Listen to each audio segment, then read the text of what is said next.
Make sure you take your breaks. I'm a nightmare for this. I have the steps on my phone, and when I work from home, you're lucky if I get to like 3,000 in a day. And I shouldn't have any excuses, should I really? I'm on my doorstep. If I wanted to take the dog for a walk at lunchtime and just unwind a little bit, I should do that, shouldn't I? But I don't for some bizarre reason. I do more steps when I'm in the office, which, I need to just make sure that I get that right balance with my sort of physical health around it. I'm also a bit of a nightmare for turning off. So if we was in the office and the lights were getting turned off and the alarm was getting put on, we'd leave, wouldn't we? Whereas, here I can find myself sometimes thinking, I'll just do one more email, I'll just do one more call, or I will write that report or whatever. And, before you know it, it's a lot later than it had to be. And, did you really need to do that? Or could you actually spend your time better and got your balance right? So for me, advice that I would give without a shadow of a doubt is look after yourself.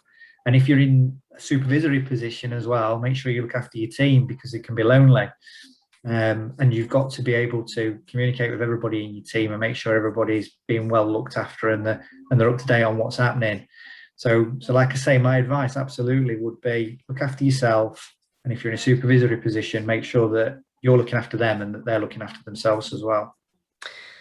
I think just keeping regular contact. You don't want to isolate yourself. It can be tough when you sat at home on a day-to-day basis and you've not got the banter of the office and the support there, and just walking around, perhaps going out for a 10-minute walk on your dinner and getting some fresh air, refresh your mind and your body. But keeping contact with your team and your bosses, just having that communication, I think it's good from both sides. Get a good playlist. It's vital, if I'm honest with you. Something that you can just leave on for the rest of the day, which is hard, but just leave some music on so you don't necessarily feel like you're on your own, and go from there. So the first bit of advice I would give is, first of all, you have to be motivated yourself. It's very, very easy to get distracted, to do other things at home, hanging washing up or whatever it may be.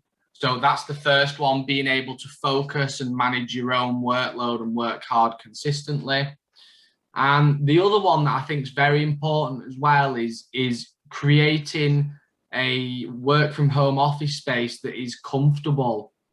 One of the things that I found at the start of lockdown was I didn't necessarily have the correct equipment at home because of the haste of moving back home.